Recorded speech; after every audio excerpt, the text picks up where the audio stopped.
Assalamualaikum warahmatullahi wabarakatuh. Innal hamdalillah nahmaduhu wa nasta'inuhu wa nastaghfiruh wa na'udzu billahi min shururi anfusina wa sayyiati a'malina.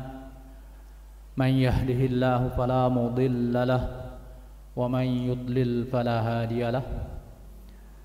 Ashhadu an la ilaha illallah wa ashhadu anna Muhammadan abduhu wa rasuluhu la nabiyya ba'dah.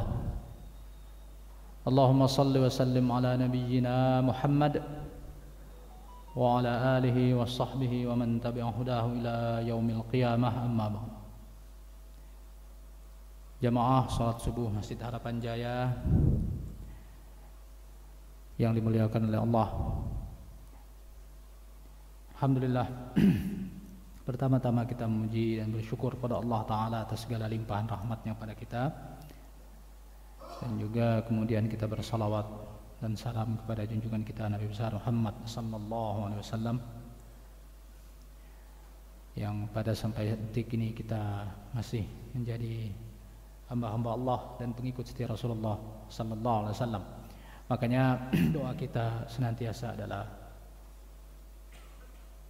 Ya muqallibal qulub tsabbit qulubana ala dinik. Ya muqallibal qulub tsabbit qulubana ala ta'atika wa ta'ati rasulik.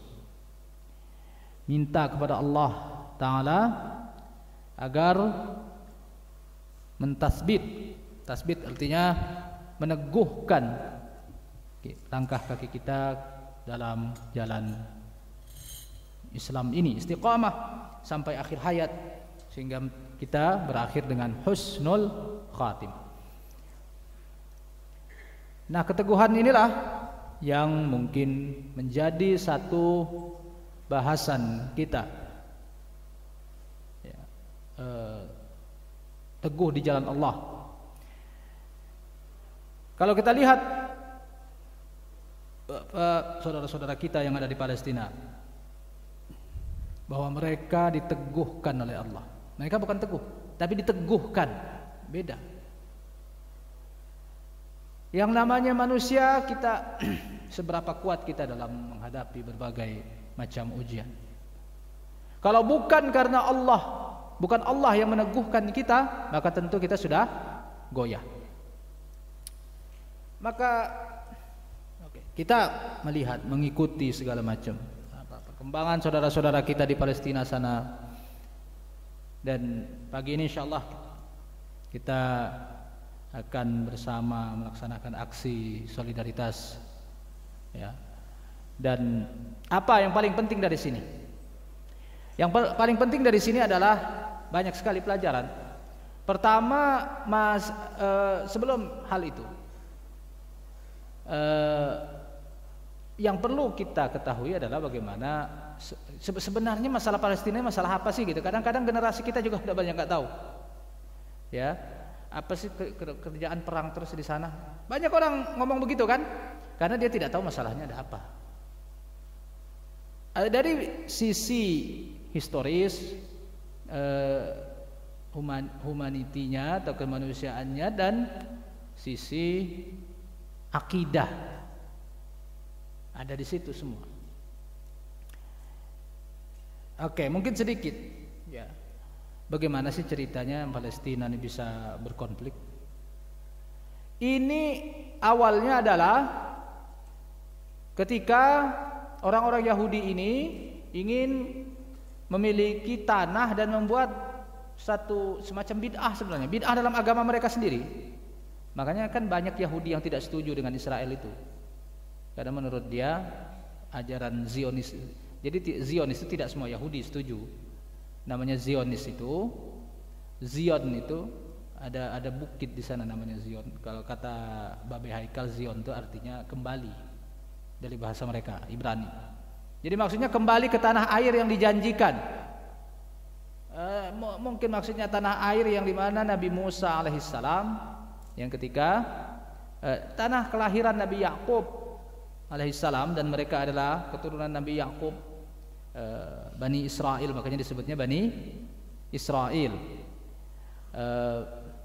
Cuma anehnya Yahudi sekarang ini, nggak tahu apakah memang Bani Israel atau Yahudi sekarang ini, mereka ngambil keturunan itu secara matrilineal. Jadi kalau ibunya Yahudi maka dia Yahudi. Kalau bapaknya Yahudi, ibunya bukan Yahudi, tidak diakui sebagai Yahudi. Beda sama orang Arab.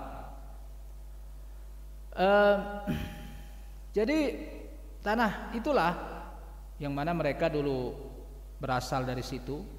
Putra-putra Nabi Ishak alaihissalam antara lain adalah Nabi Yakub, itu punya anak di situ. Nabi Yakub itu digelari dengan Israel. Ada artinya dalam bahasa mereka. Jadi Israel itu gelar dari Nabi Yakub, bukan nama. Namanya Yakub alaihissalam, lalu digelari Israel. Makanya sekarang banyak orang bilang kita nggak boleh menyebut negaranya dengan negara Israel atau melaknat Israel berarti melaknat Nabi Yakub. Benarkah begitu? Jawabnya tidak. Nggak gitu-gitu amat. Gitu. Jadi ketika kita melaknat Israel, maksudnya itu Israel negara itu. Dan itu sudah menjadi nama resmi entitas negaranya yang memang didaftarkan oleh Ben Gurion pada tahun 1948 ke PBB, yaitu nama negaranya Israel. Jadi bukan melaknat Nabi Yakub, nggak ada hubungannya dengan Nabi Yakub. Ya. Jadi ada orang sebagian tidak boleh nyebut Israel. Bagaimana tidak boleh orang namanya itu? Dan dalam Islam, nama apabila sudah menjadi entitas tertentu, kalau kita menyebut sesuatu maka ala niyatil mutalaffidz kalau dalam kaidah fikih, sesuai dengan niat si yang ngomong itu maksudnya ke siapa. Ya, mungkin ada misalnya ada penjahat bernama Muhammad, lalu dia melaknat penjahat itu, bukan dia melaknat Nabi Muhammad. Maksudnya adalah ya orang yang dimaksud itu. Gitulah kira-kira. Jadi tidak ada masalah menyebut negara itu Israel karena memang negaranya Israel, resmi namanya di PBB seperti itu. Kemudian mereka ke Mesir kan ceritanya. Sepanjang sih kisah mereka itu. Lalu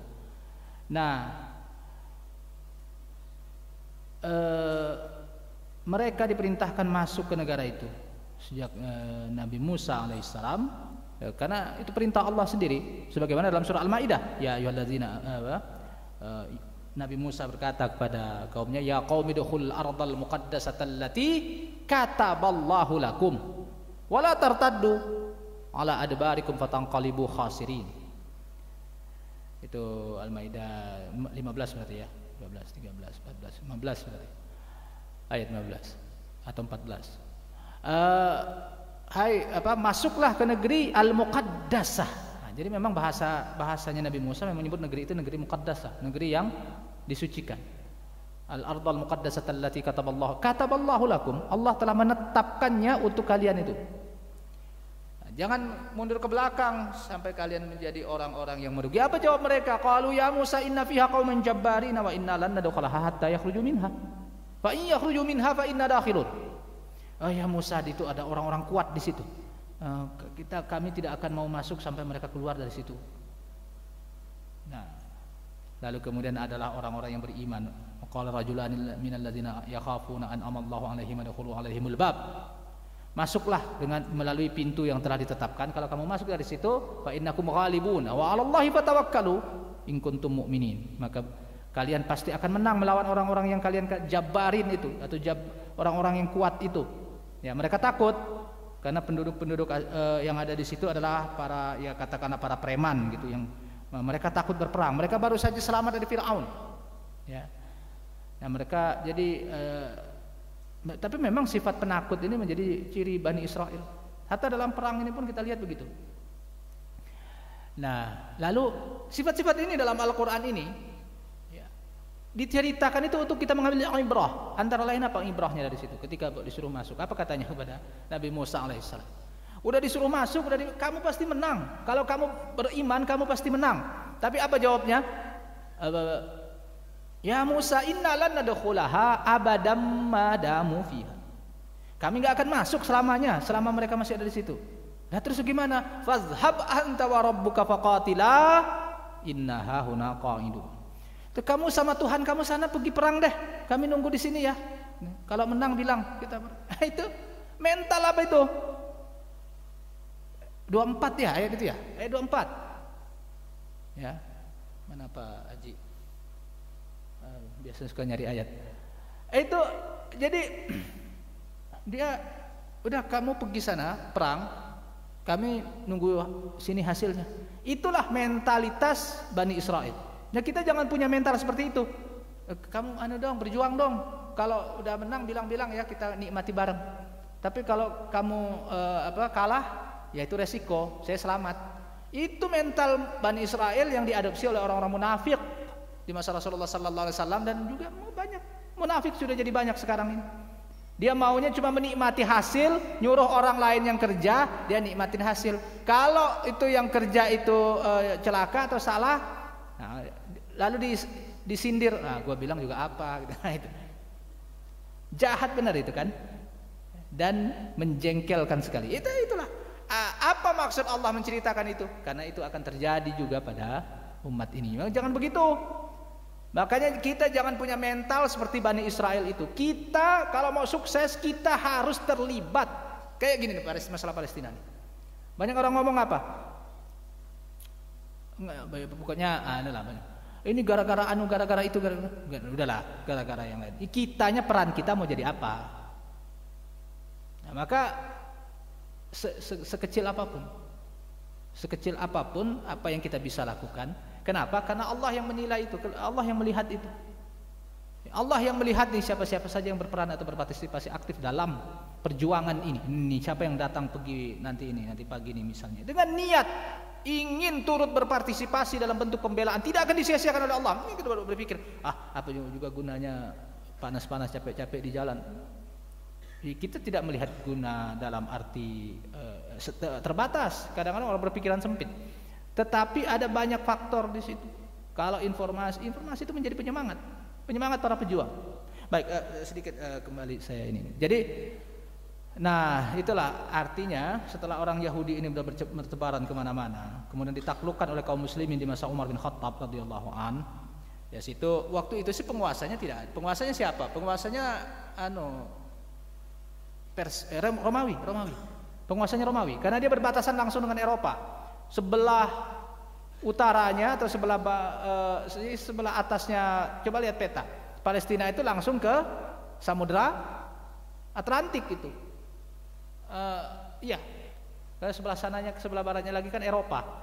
Ada laut apa? Tapi itu bagian dari samudra orang Eropa ke Amerika itu kan namanya Atlantik ya. Nah, kita harus hafal peta juga. Itu udah langsung ke Atlantik dia. Jadi dia adalah ujung Asia. Syam adalah ujung Asia. Syam itu, Palestina itu kan aslinya disebut dengan Syam, yang sekarang terpecah menjadi 4 negara, yaitu Palestina, Lebanon, Syria, dan Yordania. Berbatasan langsung kepala dari Arab Saudi, atau berbatasan dari Arab Saudi langsung Yordania namanya. Yordania langsung berbatasan dengan Palestina. Nah, maka negara itu negara pantai. Dia yang punya pantai. Yang lain nggak ada pantainya.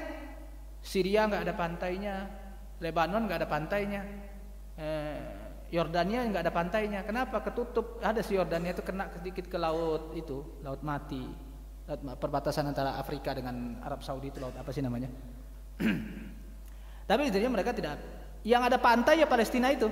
Nah ini kan, ini dia nih. Ini pantai semua itu, langsung ke Samudra Atlantik. Maka yang namanya pantai itu pasti menjadi pusat perkumpulan orang pedagang. Kalau pakai kapal laut kan pasti ke situ. Sampai sekarang pun. Nah, jadilah dia sebagian orang-orang Yahudi ini mengadakan perkumpulan bernama Zionisme, didirikan oleh Theodor Herzl, Yahudi berkebangsaan Jerman, dan meminta kepada waktu itu negara Palestina ini di bawah siapa sih? Di bawah kerajaan atau kekhalifahan Turki Utsmani. Sampai pada tahun itu dari masa Umar bin Khattab ya, lalu kemudian ditaklukkan oleh pasukan salib pada tahun 550 pada tahun 1000 sekian, belum 1100.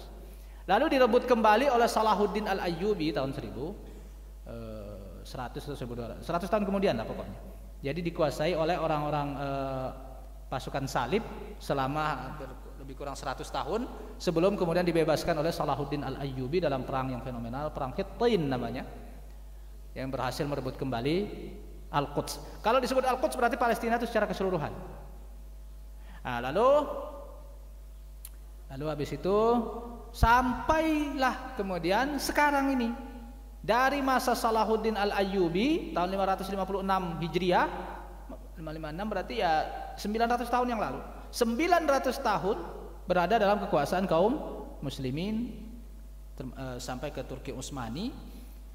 Nah, pada era itulah terjadi perang dunia pertama dan Turki Utsmani itu melemah. Banyak kesalahan-kesalahan politik yang terjadi pada era akhir Turki Utsmani. Ya, perpecahan di mana-mana, Arab pada memberontak gara-gara apa? Gara-gara kebijakan khalifah yang diskriminasi terhadap orang Arab. Akhirnya banyak bangsa Arab memberontak, itu dimanfaatkan oleh orang-orang Eropa yang melakukan imperialisme. Makanya di situ yang menjajah itu dua negara, Prancis dan Inggris. Ya, Prancis dan Inggris inilah yang kemudian menjajah negeri Syam, lalu membaginya menjadi 4 itu, yang dikenal dengan perjanjian Sykes and Picot. John Sykes adalah jenderalnya Inggris. Picot itu entah apa bacanya, tulisannya pokoknya Picot. Itu adalah panglimanya Prancis. Mereka berdua yang membagi negara Syam itu menjadi 4 negara ini. Tadinya cuma 1. Nah, Palestina ini di bawah kekuasaan Inggris. Pasukan Inggris berhasil mengalahkan pasukan Turki Utsmani pada tahun 1917. Masuk Desember 1917, masuklah pasukan Inggris ke kota Al-Quds, Masjidil Aqsa itu. Masuklah dia di situ di bawah Jenderal Allenby, Edmund Allenby namanya. Itu yang dia datang ke dalam masjid lalu bersorak-sorak, kita sudah menang. Pasukan salib kembali berhasil memenangkan jadi dia sampai datang ke kuburan Salahuddin dan teriak-teriak, "Kami datang lagi wahai Salahuddin," gitu kira-kira. Itu ada dalam sejarah. Edmund Allenby, dia Kristen. Nah, intinya ini imperialisme Inggris. Bagaimana Inggris menjajah negara-negara secara umum. Tahun 1917, jadi berada di bawah kekuasaan Inggris, lepas dari Turki Utsmani. Nah, saat itulah kemudian ada lobby-lobby Yahudi, Theodore Herzl dan teman-temannya ini melobi menteri luar negeri Inggris bernama James Arthur Balfour. Nah, itulah kemudian dikenal dengan Balfour ini menjanjikan, ya nanti kamu akan diberikan tanah di situ ya. Dia melobinya Theodore Herzl dan teman-teman Zionis internasional ini yang melobi. Nah, Balfour menjanjikan itu yang kemudian disebut dengan perjanjian Balfour tahun 1917. Akhirnya apa? Ketika Inggris sudah berkuasa, kan tanahnya masih luas Palestina ini, banyak yang kosong. Imigran Yahudi ini masuk, hampir 100 ribuan yang masuk dari berbagai negara di Eropa.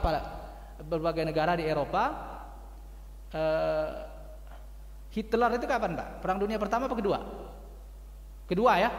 Kedua, berarti belum Hitler nih. Hitler masih pakai celana pendek kayaknya, masih sekolah. Jadi masuk nih. Jadi belum ada cerita Holocaust nih. Tapi mereka memang sudah merencanakan itu karena memang Zionisme ini organisasi yang rapi. Jadi mereka langsung hijrah ke situ, pindah ke situ. Ya orang-orang Arab sih welcome aja. Tidak ada masalah, yang penting kan tidak menyerobot tanah mereka. Maka di peta sebelum tahun 1947 memang udah banyak daerah-daerah orang Yahudi dan itu tidak soal. Dan bahkan dari dulu pun memang ada, hatta dari zaman Umar bin Khattab sampai Salahuddin Al-Ayyubi sampai Turki Utsmani, orang-orang Yahudi ada di situ, tidak ada masalah. Cuma ya mereka tidak pernah bikin move macam-macam. Ya hidup sebagaimana biasa saja. Hidup tentram saja sampai adanya Zionisme ini. Jadi apa yang mengacaukan? Zionisme ini. Karena Zionis itu punya agenda. Agendanya apa? Membentuk negara Israel Raya. Ini programnya nih, dan menurut mereka ini program akidah sesuai dengan agama mereka. Sekalipun itu ditentang oleh para rabi Yahudi yang ada saat ini. Karena itu menganggapnya ajaran bid'ahnya Zionisme. Tetapi itulah yang mereka ingin lakukan, dan ini juga merupakan takdir dari Allah Ta'ala sampai nanti. Bahkan dalam beberapa hadis nanti akan disebutkan bahwa memang pejuang-pejuang mujahidin itu akan ada di situ, fi Baitul Maqdis wa akna fi Baitul Maqdis. Jadi berdatanganlah mereka ini memboncengi penjajah Inggris Sampai tahun 1947, 48 Inggris pergi sendiri dan menyerahkan kekuasaan itu kepada penduduk setempat. Kan begitu kalau Inggris. Jadi Palestina itu dia tidak memerdekakan diri, tapi diserahkan oleh Inggris kepada penduduk setempat. Persoalannya siapa penduduk setempatnya? Ini udah 50-50 lebih malah. Ya sekitar 50-50 antara Arab dengan Yahudi di tanah Palestina itu. Karena Inggris sudah pergi tahun 47 itu. Tapi sebelum itu memang diciptakan oleh Inggris bagaimana orang-orang Yahudi ini menjadi milisinya mereka untuk menghadapi orang-orang Islam yang berjihad. Karena jihad lawan Inggris selalu ada waktu itu. Ya. Perang Syekh Izzuddin Al-Qassam itu kapan? Ya pada penjajahan Inggris tahun 19 dimulai tahun 1930. Panjang lagi ceritanya Izzuddin Al-Qassam itu sebenarnya dan syarat makna juga. Dia orang Syria aslinya, orang Syria, Damaskus. Lalu Damaskus kan dijajah oleh Perancis. Nah, Syria itu dijajah Perancis. Palestina dan Yordania dijajah Inggris. Syria dan Irak Perancis. Termasuk Mesir. Ada Perancis di situ. Nah, Syekh Izzuddin Al-Qassam ini ikut perang di Damaskus sampai pada 1920. Sampai kemudian Damaskus menyerah. Akhirnya Perancis yang berkuasa kan. Izzuddin Al-Qassam kemudian hijrah ke Haifa, memang ada kota Haifa. Sekarang di bawah Israel, dijajah Israel. Dan di situ adalah kota industrinya Palestina. Disitulah dia mulai berdakwah dan menurut kesaksian beliau bahwa memang masyarakat kala itu di situ jauh dari Islam. Bahkan orang harus diajarin tata cara sholat yang betul, persis seperti masyarakat kita sekarang lah di Indonesia ini. Disitulah Syekh Izzuddin Al-Qassam memulai dakwah, menyadarkan masyarakat akan pentingnya agama, ngaji di masjid karena dia imam besar di masjid. Sampai dia melihat nanti, karena dia kan jiwanya jiwa pejuang, revolusioner. Dia sudah mengalami kekalahan perang di Damaskus. Sampai dia harus hijrah ke Palestina ini. Dia membangkitkan semangat umat, kita harus merdeka dari penjajahan bangsa asing dan kafir ini. Dalam hal ini Inggris. Kalau kemarin dia gagal berjuang di Damaskus, membebaskan Damaskus karena rajanya yang menyerah, akhirnya diduduki Prancis. Nah sekarang harus membangun kembali perjuangan untuk membebaskan diri dari penjajahan. Mau Prancis mau Inggris sama saja, kafir semua. Kita harus mengembalikan negara ini menjadi negara di bawah kekuasaan kaum muslimin. Sampai akan dibuatlah gerakan-gerakan kecil dan sampai akhirnya pada tahun 1935 dia di puncak pertempurannya adalah sampai ketahuannya Syekh Izzuddin Al-Qassam dikepung oleh Inggris bersama 9 orang anggotanya, dikepung oleh 400 tentara Inggris, 400 lawan 9. Sampai akhirnya mereka syahid semua termasuk Izzuddin Al-Qassam di situ. Nah, akhirnya udah itu gerakan perjuangan bersenjata Islami di Palestina sebelum kemerdekaan mereka. Nah, murid-muridnya melanjutkan perjuangan itu sampai tahun 1939. Habis itu selesai. Kayaknya berhasil ditumpas oleh Inggris. Nah, dibantu oleh milisi-milisi Yahudi. Jadi Yahudi ini tangan kanannya Inggris untuk melawan orang-orang Arab ini. Nah, maka ketika Inggrisnya keluar, kemudian negara Palestina sendiri ada nggak sih? Ada Persatuan Nasional Arab Palestina yang diketuai oleh Ahmad Helmi Musa Kazim Al-Husaini. Kemudian dilanjutkan oleh Mufti Al-Quds waktu itu, yaitu Al-Hajj Muhammad Amin Husaini. Itulah boleh dibilang presidennya Palestina kala itu. Ya, sampai pada 1948 ketika Inggrisnya pergi. Nah, terus siapa dong yang jadi ini negara, siapa dong yang mimpin? Palestina maunya Palestina, Arab maunya Arab, tetapi didahului deklarasi oleh Israel bulan berapa itu? Pokoknya tahun 1948 Israel mendeklarasikan negara Israel oleh John Ben Gurion yang sekarang jadi nama bandara itu. Nah, marah dong Arab. Waktu itu udah merdeka semua. Mesir marah, Yordania marah, negara tetangga itulah. Lebanon, kemudian Yordania, Lebanon, Syria dan Mesir, itulah negara tetangganya. Irak juga, Arab Saudi kemudian nyempil. Arab Saudi kan tidak berbatasan langsung, dia kehalang oleh Yordan. Pokoknya semua negara-negara Arab akhirnya mereka mengumumkan perang. Perang pada tahun 1948. Apa yang terjadi? Kalah. Kenapa bisa kalah? Panjang sih ceritanya, tapi inilah intinya. Setelah kekalahan itu tahun 1948 itu apa? Jadi jangan bilang bangsa Arab tidak pernah peduli. Enggak, itu perangnya lawan Arab dulunya. Semua negara Arab ngeroyok Israel, tapi kenapa bisa kalah? Karena mereka berperang bukan karena Islamnya, tapi karena nasionalismenya. Berbeda dengan gerakan Syekh Izzuddin Al-Qassam, mereka menamakan diri Islam. Makanya sejarah perjuangan Palestina itu dari tahun 48 sampai 87, berapa puluh tahun itu, sampai 87 adalah gerakan nasionalisme, bukan gerakan Islam. Meskipun fatwa-fatwa para ulama, baik dari Al-Azhar, fatwa ulama Palestina sendiri, ini akibat pemahaman nasionalisme nih yang jadi kacau. Ya, akhirnya orang tidak merasa bersemangat jihad sampailah tahun 87 ketika Hamas berdiri. Nah, nanti kita langsung loncat saja tahun 87. Nah, tapi sebelum itu, ketika Arab ini kalah, ada satu strategi yang entah bagaimana cara berpikirnya orang-orang Arab kala itu. Mereka mau perang lawan Israel, tapi orang penduduk Palestina itu tidak boleh dipersenjatai. Lucutin senjatanya. Orang lokalnya, kalian tunggu saja. Jadi disuruhnya kayak Bani Israel tadi. Kalau Bani Israel bilang, pergi sana kamu perang sama Tuhan kamu, nanti kami nunggu di sini. Kalau enggak orang Palestina ini mau perang, cuma oleh tentara-tentara Arab, kalian jangan ikut perang, udah di rumah aja. Senjata ambil semua. Lalu mereka yang perang lalu kalah.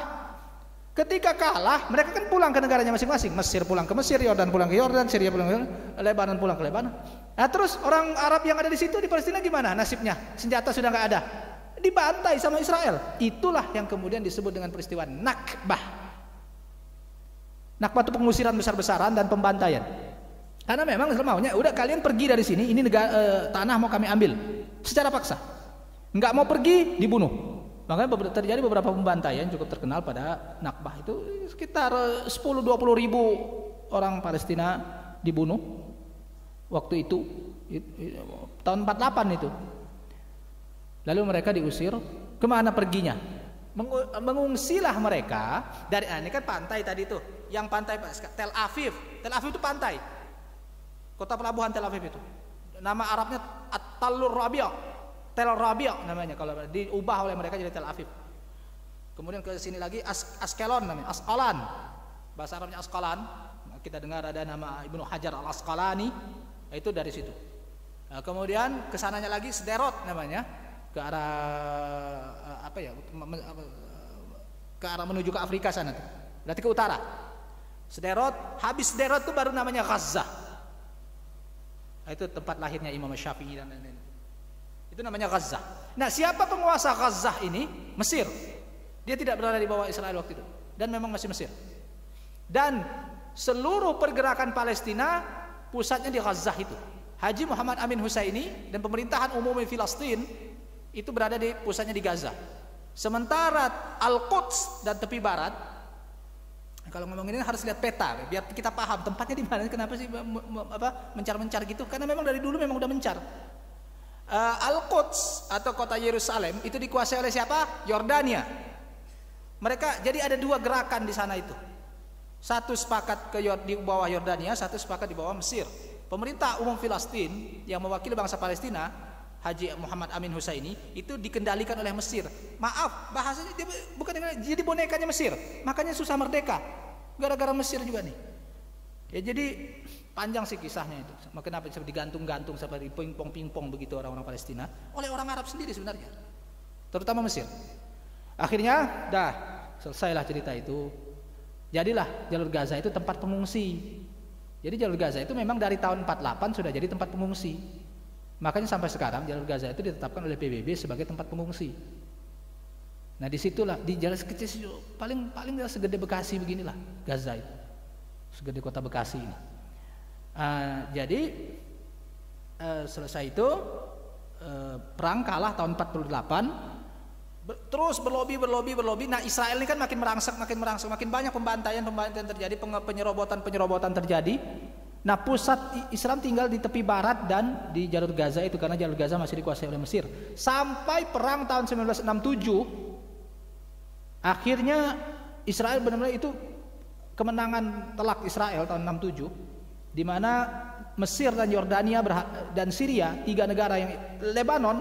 Jadi Israel lawan 4 negara, Mesir, Yordania, Lebanon dan Syria. Empatnya berhasil mereka hancurkan bandaranya tahun 67. Karena mereka sudah punya senjata di sama Amerika. Tadinya Inggris, lalu kemudian sekarang di ini sama Amerika. Pesawat-pesawat tempurnya tercanggih mereka semua yang punya. Sementara negara-negara Arab ini lagi terseok-seoknya. Ya, dengan problem negeri masing-masing. Akhirnya kalah kan tahun 67. Nah, sampailah kekuasaan Israel itu ke Sinai. Sinai yang kita lihat di peta sekarang yang paling besar itu. Sinai ya, yang membatasi antara Asia dengan Afrika. Itu namanya Gurun Sinai. Disitulah Nabi Musa alaihissalam menerima wahyu. Maka itu bagian dari program negara mereka tuh, Sinai itu. Nanti program mereka itu adalah seluruh Syam. Program negara Israel Raya itu meliputi seluruh Palestina, Yordania, Syria dan Lebanon, sedikit ke Irak. Ada beberapa wilayah Irak yang mereka jadikan peta. Sampai ke Sinai, dah selesai. Mereka mau berdirinya negara sampai situ, dah selesai. Itu negara mereka. Enggak sampai ke Arab Saudi, enggak. Jadi kalau mau damai kata mereka, ya biarkan kami menguasai semua negara ini. Ya kalian pergi sana ke tempat-tempat kampung-kampung Arab sana. Gitulah kira-kira. Makanya kira-kira mungkin damai enggak? Nah, lalu kemudian orang-orang Arab kan bangkit dengan segala keiniannya lah, dengan segala keterbatasan. Kita rencana perang lagi nih, perang lagi. Mesir balik lagi. Kenapa? Karena dapat support dana luar biasa dari Arab Saudi. Waktu itu Raja Faisal. Sampai Raja Faisal memboikot minyak ke ini sampai nggak bisa jalan tank-tanknya Amerika.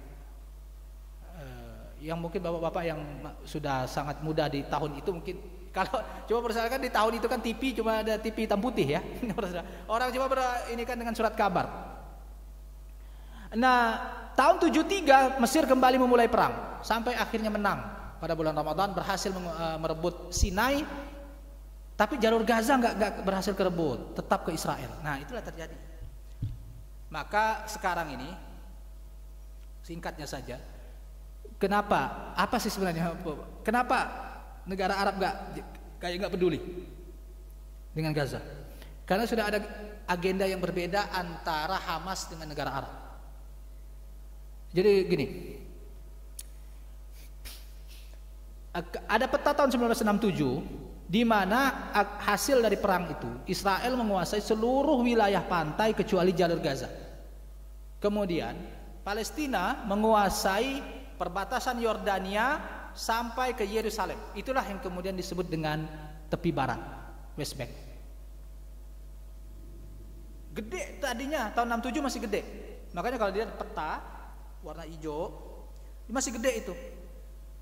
Dari tahun 67 sampailah, itu kan di wilayah kekuasaan Yordania. Nah, saya lupa kenapa Yordania kemudian mundur, lalu kemudian tiba-tiba border atau perbatasan negara itu dikelilingi oleh Israel semua. Tadinya enggak, Yordania langsung berbatasan dengan Al-Quds karena kekuasaan Yordania sampai ke Yerusalem. Lalu kemudian kalau nggak salah ini akibat perang, ada lagi perang setelah 67 itu, Yordania mundur. Maka kalau kita ke Palestina tidak ada negara Israel. Di akidah kita tidak ada Israel. Mereka penjajah, yang ada adalah Palestina. Kalau kita ke Palestina lewat perbatasan Syria, satu lagi, Syria juga dijajah. Dataran tinggi Golan namanya. Tapi sekarang sudah direbut lagi lewat resolusi PBB. Lebanon. Nah, Lebanon ini yang titik kritis. Titik kritis ini Lebanon. Makanya Lebanon itu pemerintahnya nggak ada yang stabil-stabilnya. Ya. Pemerintah kalah sama milisi. Siapa yang berkuasa? Hizbullah di situ. Gimana sejarahnya? Ada sejarah tersendiri sih. Tapi gini deh. Kalau kita mau masuk dari perbatasan sekarang yang umum, orang-orang ziarah ke Masjidil Aqsa itu lewat mana? Ya, lewat Yordania. Perbatasan Yordania dengan Palestina yang jaga tentara Israel. Kenapa bisa? Karena dia sudah menguasain itu. Jadi Israel yang jaga. Makanya tidak mungkin bisa masuk segala hal ke Yerusalem atau negara Palestina tepi barat kecuali lewat kontrol Israel. Maka tidak bisa perjuangan di situ. Bagaimana kita mau masukin senjata misalnya? Tidak bisa. Orang Israel yang jaga di perbatasan. Oke, nah terus di Gaza kenapa bisa? Ini sejarah panjang. Gaza, lihat peta di Gaza. Gaza itu langsung berbatasan dengan Mesir, dataran tinggi Sinai. Nah, perbatasannya itu berarti dia langsung dengan Mesir. Pertanyaannya, kenapa Israel tidak ada di Gaza? Itu baru tahun 2005, sebelumnya ada. Jadi udah nih kan kalah nih tahun 67 ini, Arab ini tadi. Gaza itu dikuasai Israel semua. Nah, disitulah sejak tahun itu sampai tahun 87, sampai sekarang sih sebenarnya, pergolak terus orang-orang Palestina ini. Kan daerah-daerah yang tadi sudah dikuasai tahun 48 itu, Tel Aviv, Askelon, Sderot, Haifa, dan semuanya itu kan sudah dikuasai oleh Israel. Pertanyaannya, ada Palestinanya nggak? Ada, tapi jadi budak aja gitu. Jadi jadi warga negara kelas 2. Lalu mereka mengungsilah ke jalur Gaza, tepi barat Yordan, Syria di Yarmuk, dan di Lebanon. Itu yang paling banyak pengungsian. Di Gaza itu Mesir, kan Gaza tadi kan Mesir. Jadi Mesir itu dapat jatah jalur Gaza itu untuk tempat pengungsian, dan itu diakui oleh PBB. Lalu mengungsi di situ kan. Tapi Israel tetap kontrol di situ. Sampailah akhirnya pada tahun 1987 meletuslah yang dinamakan Intifadah pertama, gara-gara Perdana Menteri Israel waktu itu Yitzhak Rabin kalau nggak salah. Tahun 87 itu siapa Pak ya? Saya masih SD Pak, jadi lupa ingat. Siapa itu ya? Pokoknya Perdana Menterinya itu masuk ke Masjidil Aqsa sama tentaranya, marah kaum muslimin, meletuslah namanya Intifadah. Intifadah pertama tuh tahun 87. Saat itulah berdiri Hamas. Didirikan oleh Syekh Ahmad Yasin yang baru keluar dari penjara tahun 1985. Jadi Syekh Ahmad Yasin itu di penjara tahun 83, lalu dikeluarkan tahun 85. 85 membina lagi pengajian di masjid-masjid. Nah, murid-muridnya inilah kemudian membentuk, murid-muridnya itu Abdul Aziz Rantisi, Salah Syahadah, termasuk Ismail Haniyah, masih sangat muda waktu itu, Khalid Mish'al dan lain sebagainya itu. Petinggi-petingginya itu ya Rantisi, Salah Syahadat, terus lupa saya namanya. Mereka itu kemudian membentuk namanya Harakah Muqawamah Islamiyah, Hamas. Mereka adalah anggota-anggota Al-Ikhwanul Muslimun yang ada di Mesir. Kenapa Al-Ikhwanul Muslimun bisa ada di situ? Karena pada perang tahun 48 Al-Ikhwanul Muslimun mengirim sekitar 20.000 tentara relawan, itu Ikhwanul Muslimun di bawah Hasan al-Banna. Ini ada kecelakaan sejarah, lalu kemudian berkonflik dengan pemerintah Mesir, An-Naqrashi presidennya waktu itu, lalu membubarkan Al-Ikhwanul Muslimun. Orang-orang Ikhwan nggak bisa balik ke Mesir, mau ditangkap, lah menetaplah dia di jalur Gaza itu. Nah, itu makanya jadi banyak. Tadinya jalur Gaza itu dikuasai komunis, partai komunis tadinya. Makanya itu basis komunis di negeri Arab, jalur Gaza itu. Bisa jadi Islami karena dakwahnya Al-Ikhwan Al-Muslimun. Termasuklah itu nanti Syekh Ahmad Yasin itu.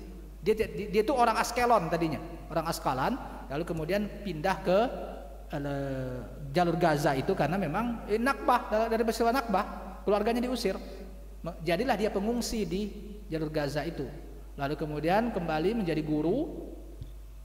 Nah, murid-muridnya lalu kemudian mendirikanlah namanya Harakah Muqawamah Islamiyah, itu Hamas, sebagai sayap militer dari Al-Ikhwanul Muslimun karena tidak puas dengan kepemimpinan PLO. PLO itu sendiri berdirinya tahun 60. Didirikan oleh Fatah dan Al-Ikhwanul Muslimun juga termasuk pendiri dari PLO itu. Tapi karena perjuangannya makin lama makin nasional, sekuler, tidak lagi mengatasnamakan Islam, makanya Al-Ikhwanul Muslimun menarik diri. Tidak lagi tergabung dengan PLO. Nah, lalu kemudian jadi tinggal siapa yang di PLO itu? Tinggal Fatah. Apa bedanya Fatah dengan PLO? Itu sama dengan bedanya PKB dengan NU. Jadi Fatah itu organisasi yang berdiri di awal tahun 56, gabungan dari semua beberapa organisasi membentuk namanya PLO, Palestinian Liberation Organization. Itu istilah Inggrisnya. Istilah Arabnya MTF, Majelis Tahrir Filastin. Jadi orang Arab sering menyebutnya MTF, bukan PLO. Jadi ini menjadi perwakilan nih. Perwakilannya yang sampai yang paling terkenal kan kita adalah di bawah Yasir Arafat. Sebelumnya adalah di bawah Ahmad Syukairi. Kemudian digantikan oleh Yasir Arafat. Dan mereka jadinya berhaluan sekuler. Maka kelompok Ikhwanul Muslimin tidak puas, kita harus menjadikan qadhiyah ini Islamiyah. Lalu berdirilah Hamas itu. Hamas adalah gerakan termuda gerakan pembebasan termuda yang berdiri Palestina. Meletuslah Intifadah tahun 1987. Intifadah apa? Perang batu. Jadi tentara Israel dilempar pakai batu sama anak-anak muda ini. Habis ngaji, kalau kita kesini tawuran, mereka ngelempar Israel. Itulah namanya Intifadah. Rumah-rumah orang Israel dirusak segala macam. Itu berlalu dari tahun 87 sampai tahun 1993. Sampai tahun 1993, akhirnya lewat lobby-lobby segala macam, Yasser Arafat berhasil mengajak Yitzhak Rabin untuk Perdana Menteri Israel waktu itu, Yitzhak Rabin. 93 tuh saya masih ingat tuh karena saya sudah SMP. Di TV-TV tiap dunia dalam berita selalu muncul itu Yasser Arafat. Sampai akhirnya ditandatangani perjanjian damai di Oslo. Oslo itu ibu kota Norwegia. Tapi kalau tidak salah, nandatanganinya bukan di Oslonya, seingat saya. Tapi cuma dikenal dengan nama Perjanjian Oslo tahun 1993. Damai. Damainya itu gini. Jadi Israel memberikan hak otonomi kepada PLO. Hak otonomi, bukan negara. Sekedar hak otonomi untuk mengurusin orang-orang Palestina. Tapi bukan negara. Apa keliputan kekuasaannya? Tepi barat dan peta tahun 67. Itu patokannya. Peta tahun 67. Yaitu jalur Gaza dan tepi barat. Nah, padahal tepi barat ini sudah terkikis gara-gara Israel membangun terus pemukiman. Termasuk di jalur Gaza pun begitu. Sampailah akhirnya tahun 93, Hamas masih belum puas, meletus kembali perjuangan bersenjata, dan ini sulit sekali. Karena kan di bawah kontrol Israel. Di Gaza Israel ada. Dan membuka pembangunan juga, pemukiman juga. Banyak pemukiman rumah-rumah Israel di situ. Kampung-kampung Israel banyak di jalur Gaza itu, sampai meletus kembali Intifadah kedua tahun 2000. Nah, ini baru puncaknya. Tahun 2000, selesai tahun 2005, apa yang terjadi? Perdana Menterinya waktu itu Shimon Peres kalau tidak salah. Tahun 2005 itu Shimon Peres. Akhirnya udahlah, kita tiap hari kita kalau Intifada pertama 87-93 itu adalah perang batu. Tahun 2000 orang udah pakai bom bunuh diri. Itu dikenal dengan istilah bom bunuh diri itu. Mereka sudah bisa bikin bom tapi nggak ada peluncurnya. Ya sudahlah, badan kita saja lah jadi peluncurnya gitu. Karena senapan terbatas. Dari mana mau dapat senapan, orang dijaga Israel semua. Bagaimana mau menyelundupkannya, bagaimana ceritanya? Maka sekarang kita dengar istilah terowongan-terowongan kan? Bagaimana ceritanya terowongan itu bisa ada? Dari tahun 87 mereka mikir bagaimana cara masukin senjata itu. Nyelundupinnya gimana? Kalau nggak ada senjata kita mau berjuang pakai apa? Masa orang pakai senapan kita lawan pakai golok? Nggak mungkin. Mau merdeka gimana ceritanya? Merdeka, doa, tapi ada asbab yang harus ditempuh. Harus bersenjata. Senjata susah. Mau bikin gimana? Dikontrol sama Israel. Ya sudah, bom gampang bikinnya. Mereka bikin bom, tapi nggak ada peluncurnya. Ya udah, diri kita sendiri yang jadi peluncurnya. Gitu ceritanya. Meletuslah itu tahun 2000 sampai tahun 2005. Akhirnya orang Israel kan banyak mati juga. Tahun 2005 itu orang Palestina yang mati lebih dari 50.000 sampai 100.000-an. Termasuk pejuang Hamasnya sendiri beberapa banyak yang mati. Syahid. Sementara Israelnya itu sekitar hampir 10.000 juga. Akhirnya mereka mundur tahun 2005. Ya, takut juga Shimon Peres. Udah kita bongkar saja. Shimon Peres mengeluarkan keputusan seluruh warga Israel harus keluar dari jalur Gaza. Pindah semua ke tepi jalur Gaza, itu disebut dengan Khilaf Gaza. Kalau sering dengar berita apa itu, enggak tahu saya bahasa Indonesianya apa yang mereka menerjemahkan Khilaf Gaza itu. Artinya wilayah yang mengepung Gaza. Pindahlah mereka ke situ. Lalu kemudian pada tahun berapa dibangun tembok. Tadinya tuh orang situ masih bebas sampai ke Tel Aviv masih bebas. Dibangunlah tembok itu tahun berapa tuh? 2005 itulah kalau nggak salah, 2005-2006 itu dibangun tembok yang mengelilingi jalur Gaza. Jadi jalur Gaza itu kayak dikepung.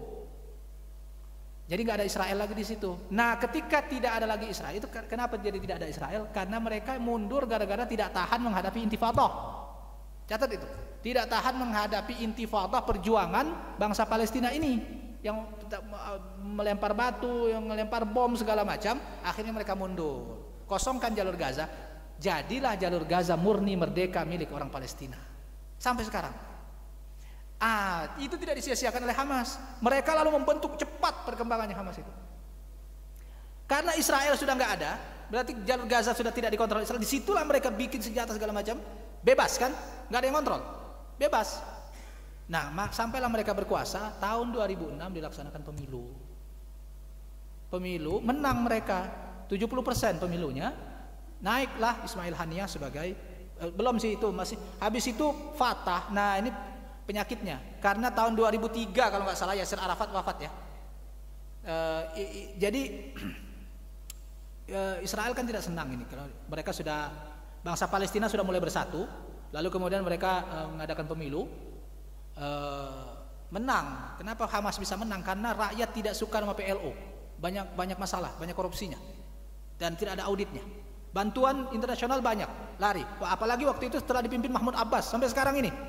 Makanya lihat Mahmud Abbas pipinya makin tembem. Selain karena memang sudah tua, juga karena kalau ya berita orang sana tidak suka dengan Abbas karena pemerintahan PLO korup. Makanya Hamas jadi menang.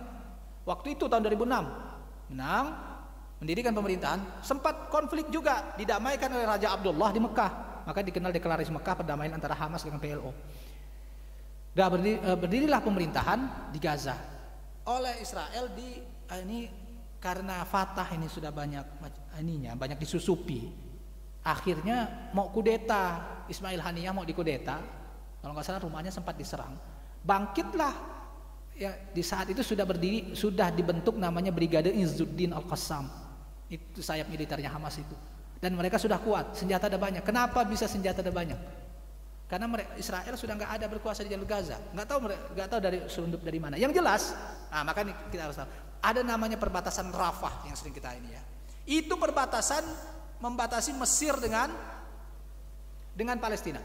Di perbatasan itu yang berkuasa siapa? Mesir. Keluar dari pintu Rafah langsung disambut oleh tentara Hamas. Tidak ada Israel. Berbeda dengan kalau kita mau ke Al-Quds lewat Yordania, Israel semua yang jaga. Kalau di Rafah tidak ada. Maka bebas di sini nih. Jadi kuncinya Mesir. Nah, pemerintahan Hosni Mubarak waktu itu setengah-setengah. Karena dia ketakutan sama Amerika, ditekan oleh Amerika, jangan batasi warga Palestina. Akhirnya, status Gaza ini kan tempat pengungsi.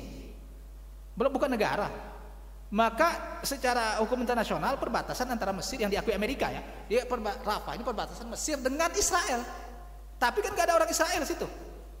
Orang Palestina semua, karena Israel sudah mundur tahun 2005. Disitulah Hamas punya kesempatan. Karena perbatasan Rafah sedemikian ketat dan Hosni Mubarak tidak berpihak pada Palestina. Sampai akhirnya dia dijatuhkan tahun 2012 oleh Arab Spring. Naiklah Muhammad Mursi. 2 tahun pemerintahan Mursi, perbatasan Rafah dibuka total. Disitulah senjata-senjata itu masuk. Dari mana? Libya. Diselundupkan oleh orang Libya.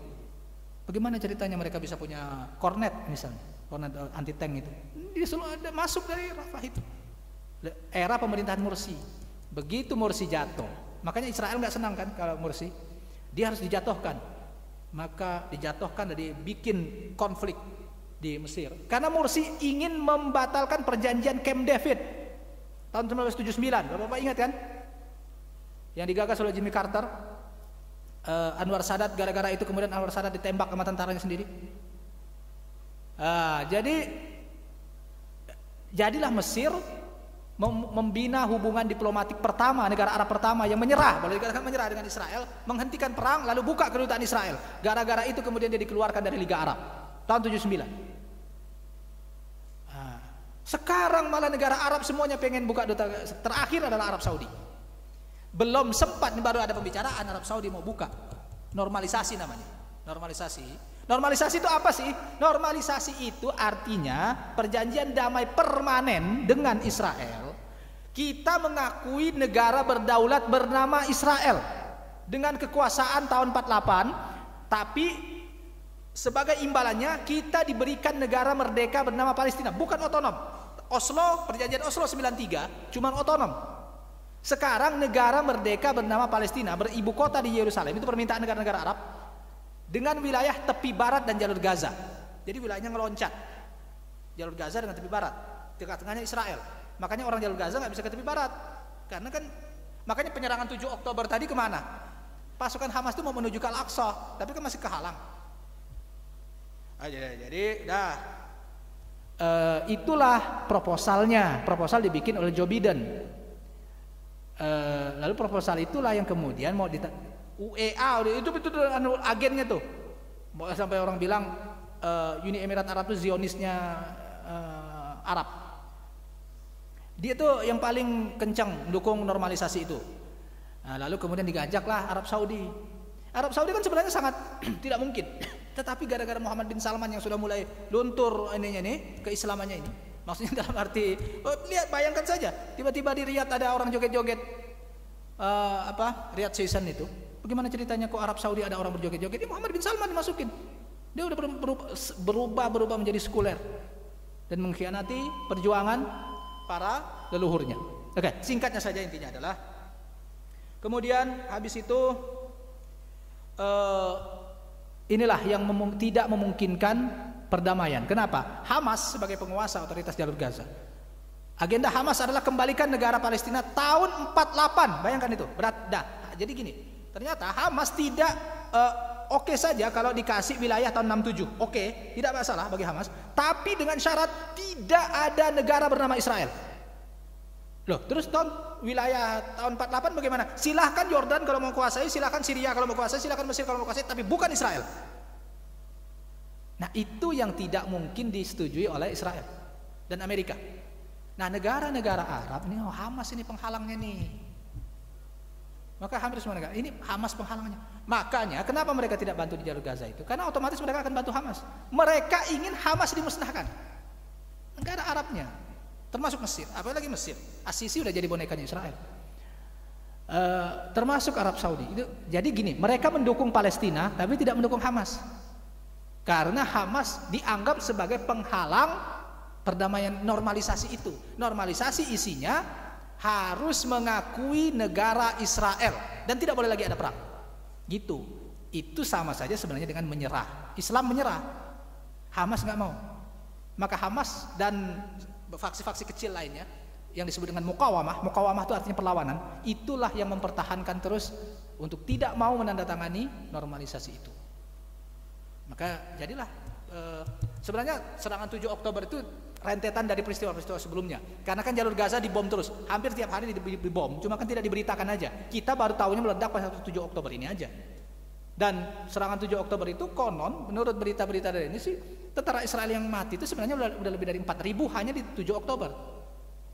Itu makanya mereka sampai minta bantuan Amerika segala. Kalau cuma mati 100-200 mereka nggak mungkin ini. Tentara aktif Israel itu 2 juta kalau tidak salah. Karena pasukan-pasukan khususnya yang mati sampai lebih dari 1.000 orang. Dan pasukan Al-Qassam yang masuk ke jalur Gaza itu 1.200 orang. Dan tidak ada, katanya sih tidak memang berniat untuk tidak kembali, harus mati di sana. tidak merdeka atau mati. Tidak akan kembali lagi ke jalur Gaza. Makanya mereka buka ini semua. Buka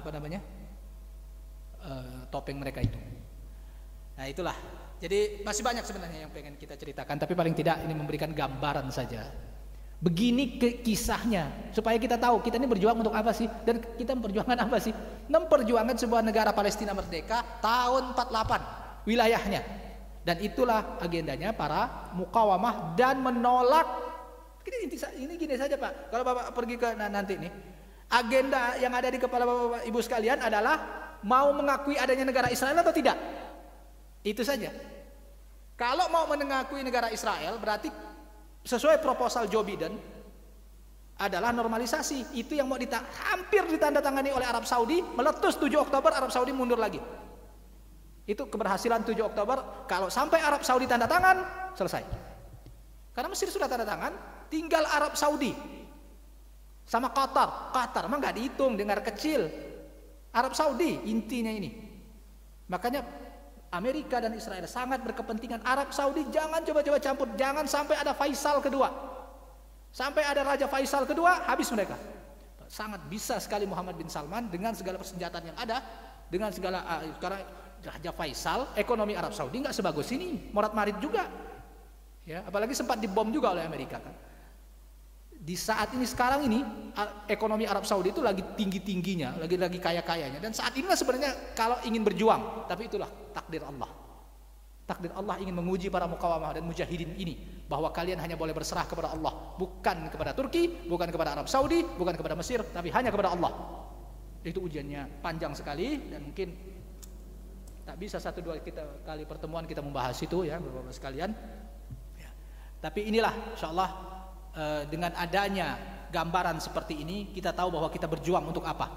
Dan semua ini adalah jihad fisabilillah yang rentetannya akan sampai menyambut nanti datangnya Imam Mahdi. Tapi gini, satu hal sebelumnya, berdasarkan hadis-hadis yang ada, bukan Imam Mahdi yang membebaskan Palestina, tidak. Tapi Palestina telah bebas dulu, baru kemudian Al-Mahdi datang. Jadi sudah merdeka dulu. Kenapa? Karena dalam hadis itu Israel datang dari Khurasan, bukan dari Tel Aviv. Jadi Al-Quds telah diduduki kaum muslimin. Makanya Imam Mahdi dan Nabi Isa berkantor atau berpusatnya di Al-Quds. Diserang oleh Dajjal yang datang dari arah Iran, dibantu oleh Yahudi. Jadi Yahudinya udah keusir dulu ke sana. Itu yang ada dalam hadis. Jadi insya Allah Palestina merdeka bukan oleh Imam Mahdi, justru mempersiapkan ibu kotanya buat Imam Mahdi. Demikian dari saya. Saya kembalikan kepada Pak Moderator. Alhamdulillah, terima kasih ya Ustadz. Baik, pasti banyak sekali yang ingin ditanyakan. Oleh karena itu kami memberikan satu pertanyaan pada jamaah. Baik Bapak, silakan Pak. Terima kasih. Assalamualaikum warahmatullahi wabarakatuh. Waalaikumsalam warahmatullahi wabarakatuh. Alhamdulillah cuma satu pertanyaan. Lagi marak kita tidak suka sama Yahudi, bahkan benci. Tapi ada seorang ustadz saya lihat di YouTube yang berpidato seakan-akan menyalahkan demonstran. Kelihatannya orangnya berjenggot seperti Bapak, tapi bukan Bapak. Pertanyaannya, lagi kita sedang anti-antinya kepada Yahudi, lalu dia melarang orang dan menyalahkan para demonstran. Ini suatu question mark yang sangat besar bagi saya. Aliran apa ini? Dan dari mana ini? Orang Arab Saudi apa ya? Ya? Orang Arab Saudi? Bahasa Indonesia. Pakai bahasa Indonesia. Yang kedua, walaupun tadi sudah dijelaskan, tapi ingin sedikit lebih lagi. Gajah ini sendirian kelihatannya. Kemana negara-negara Arab yang lain walaupun tadi sudah dijelaskan? Paling tidak hati nurani lah.